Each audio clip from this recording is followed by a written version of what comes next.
One of the methods here, or at least modes that are presented, Voss is addressing critical theories and other presentations, competitive views to what the Bible actually teaches. And the first one we're talking about today on page 214 is kernel revelation. So what's the key notion here to this idea that God might reveal himself, yet he reveals himself in a kernel, not the whole thing? Our listeners and those who were reading page 214, you should put classic liberal denial of inerrancy. Let me explain why. The kernel revelation theory is a very basic one. It's tried and true in terms of the liberal tradition. It was used in the 20th century, especially, to try to undermine the idea of verbal plenary inspiration and the inerrancy of the biblical record. Here's the idea.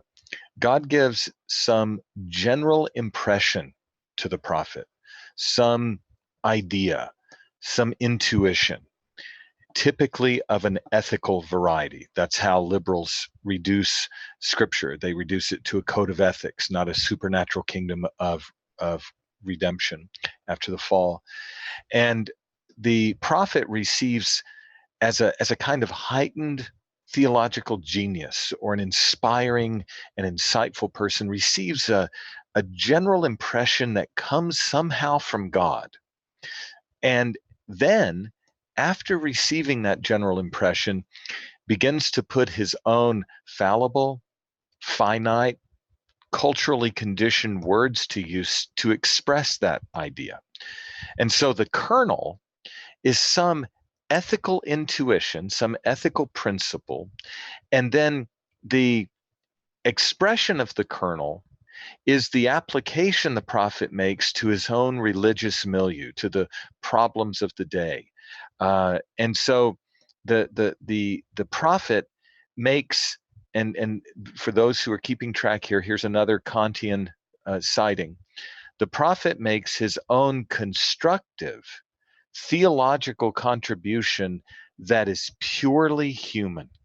There's no the words that he speaks to express the kernel are purely human.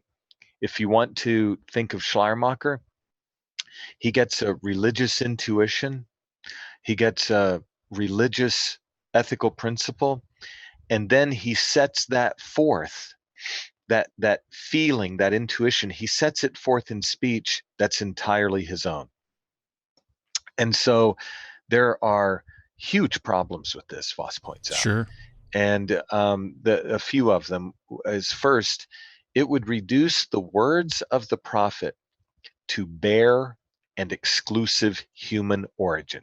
His idea is divine, but what is his? We don't have access to that idea. All we have access to are his fallible, finite, errant, culturally conditioned words. So this kernel theory screens off or hermetically seals the intuition that is given by God from its verbal expression, which is given exclusively by the prophet.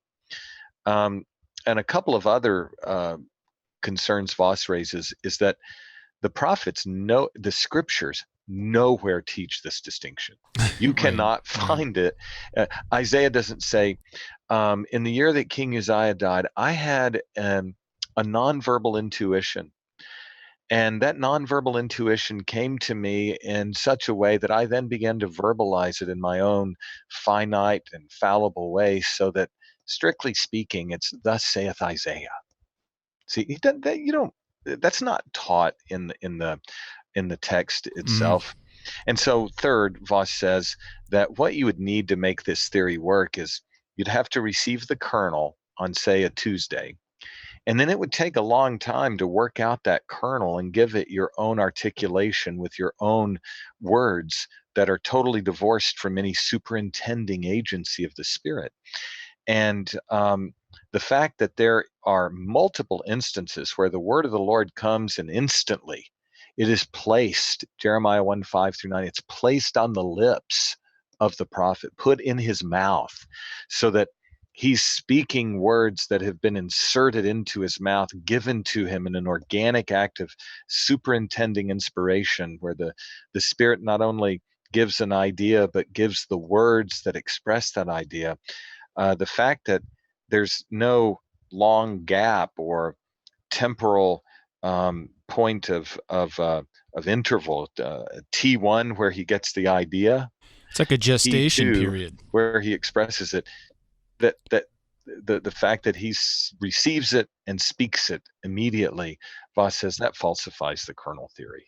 And so he exposes it, I think, as a very rationalistic, once again, rationalistic and liberal construction that would destroy the texts that we're going to examine.